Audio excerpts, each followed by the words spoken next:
18 ఏళ్ల సుదీర్ఘ న్యాయ పోరాటం ఫలించింది. కోర్టు తీర్పుతో నా ఆస్తిని నేను స్వాధీనం చేసుకున్నాను.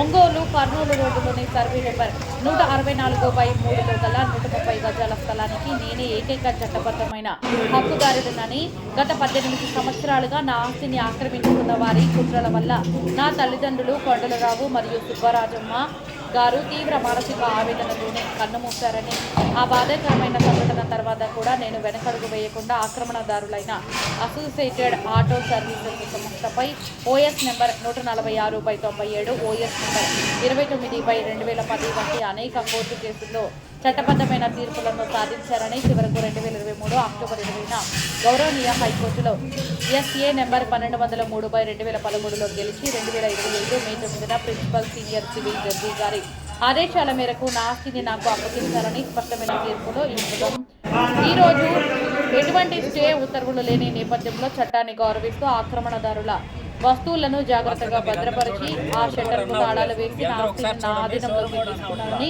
మనస్ఫూర్తిగా తెలియజేస్తున్నాను. కోర్టు తీర్పులన్నీ నాకు అనుకూలంగా వచ్చినప్పటికీ గతంలో ఈ సంస్థ వారు దురుద్దేశంతో నాపై పెట్టిన ఓఎస్ నెంబర్ 466/2008 మరియు దావా నెంబర్ 749/1998 వంటి కేసులు కోర్టుల ద్వారా కట్టువేయబడిన విషయాన్ని ప్రజలందరూ గమనించాలని, 2008 నుండి ₹1 కూడా అద్దె చెల్లించకుండా మరియు లీజు కాలం ముగిసిన నా ఆస్తిని వదలక నన్ను తీవ్రమైన మానసిక క్షోభకు గురి చేసి అనారోగ్యంతో బాధపడేలా చేసిన ఆ సంస్థ వారి కుట్రలను ఎదుర్కొని ఇప్పుడు కోర్టు ఆదేశాల మేరకు నా ఆస్తిని నేను స్వాధీనం చేసుకోవడం నా హక్కు అని ఇప్పటికీ CFR 402/2024 ప్రైవేట్ కంప్లైంట్ FIR మరియు దర్యాప్తు కోసం ఒంగోలు తాలూకా పోలీస్ స్టేషన్లో పెండింగ్ ఉన్నప్పటికీ న్యాయ వ్యవస్థపై అంచలంచలమైన నమ్మకంతో నా ఆస్తిని నేను తిరిగి పొందడం నాకు ఎంతో ఆనందాన్ని ఇస్తుందని తెలియజేస్తున్నాను. ఈ 18 ఏళ్ల సుదీర్ఘ పోరాటంలో పెరగకుండా నా ఆస్తి హక్కుల కోసం డాక్యుమెంట్లతో సహా పోరాడి చివరకు చట్టం గెలిచిందని సంతోషిస్తున్నానని, ఈ ప్రక్రియలో నాకు అండగా నిలిచిన న్యాయ నిర్ణేతలకు నా గోడును ప్రజలందరూ అలాంటిది ఈ రోజుకి 18 సంవత్సరాల నుంచి నువ్వు టార్చర్ చేస్తా, వెకెట్ చేయకుండా, రెంట్ కట్టకుండా నువ్వు ఇలా చేస్తున్నావంటే నీకు ఏమాత్రం సమాజం మీద కానీ కోర్టుల మీద కానీ ఏమాత్రం నీకేమన్నా గౌరవం ఉందా? నీ వ్యాపారం నువ్వు చేసుకుంటున్నావు, యువతల పెళ్ళాం పెట్లు వీళ్ళు ఇదే దిక్కుగా ఇంత పోరాడుతున్నా సరే కనీసం జ్ఞానం లేకుండా వీళ్ళందరూ చూశారు కదా, షోరూమ్లు ఏమైనా బళ్ళు ఉన్నాయా? కోర్ కాడ ఆడబెట్టి నానా విధంగా టార్చర్ పెడుతూ అతను కోర్టులో ఫైట్ చేయటం, మళ్ళీ ఏదో ఒకటి పిటిషన్ వేయటం ఇలా చేసుకుంటూ షోరూమ్ లేదని కూడా ఇంతకుముందు తీర్పు రాసినా కానీ వాళ్ళ ఆంతరం వికెట్ చేయకుండా ఎవరో ఇతను వాచ్మెన్లు పెట్టేసేసి ఇలా ఆక్రమించుకుంటాం. అసలు ఏమన్నా సమాజంలో ఇలాంటి పనులు చేయొచ్చా? సంవత్సరానికి ₹1,00,000 మున్సిపల్ పన్ను కడుతున్నాను.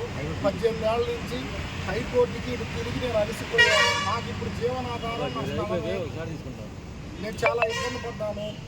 ఒంగోలు టౌన్లో ఎవరు అడిగినా ఈ విషయం తెలుసు. నేను న్యాయపరంగా కోర్టు చుట్టూరు 18 ఏళ్ళు తిరిగాను.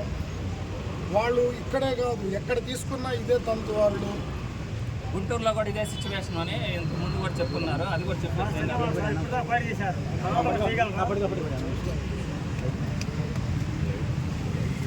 దీన్ని ఎవరు పెట్టిన వాళ్ళు ఎవరు రారు, గుమ్మస్థానాలు పంపించి కోర్టు చుట్టూ తిప్పి నాన్న ఇబ్బంది పరిచారు.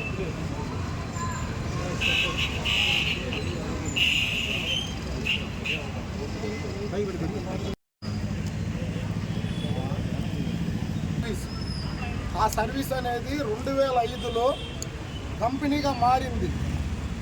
2005లో కంపెనీగా మారితే అసలు ఇప్పుడు ఫరం కంపెనీ అయినప్పుడు ఇంకా ఫరం క్లోజ్ అయినట్టే. ఈ ACTO గారు క్లియర్గా మెన్షన్ చేశారు. మళ్ళీ లేని ఫరంతో కోర్టులో కేసేయటం. నేను దానికి GP హోల్డర్ అని వస్తాడు, వాడెవడో కూడా తెలియదు.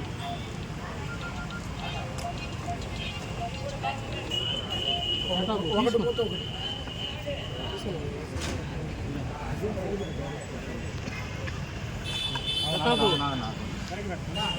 మేడిశెట్టి వెంకట సుబ్బారావు. ఈరోజు కర్నూలు రోడ్డు గుంటూరు రోడ్డు వైపు ఉన్న జంక్షన్లో నాది 130 గదుల స్థలం ఉంది. 2003 అద్దెకిచ్చాను 5 సంవత్సరాలు.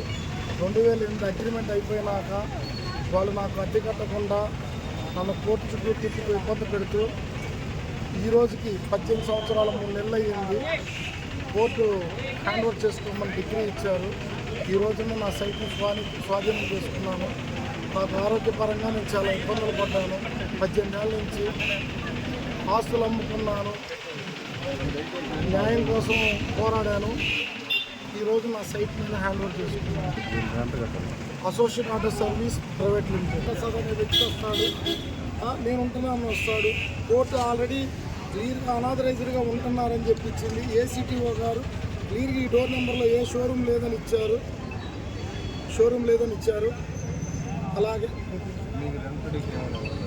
రెంట్ అడిగితే అదే ఫస్ట్ అగ్రిమెంట్ చేసుకో అన్నారు. అదే పీడి ప్రసాద్ అనే అతను దీన్ని మేనేజ్మెంట్ చేస్తున్న అతను. వాళ్ళ చూడాలండి, కోర్టు ఆర్డర్ను కూడా ధిక్కరిస్తే వాళ్ళకి చట్టపరమైన చర్యలు తీసుకోవచ్చు. పేరు చెప్పండి, పేరు మీ పేరు చెప్పండి. నా పేరు మేడిశెట్టి వెంకట సుబ్బారావు.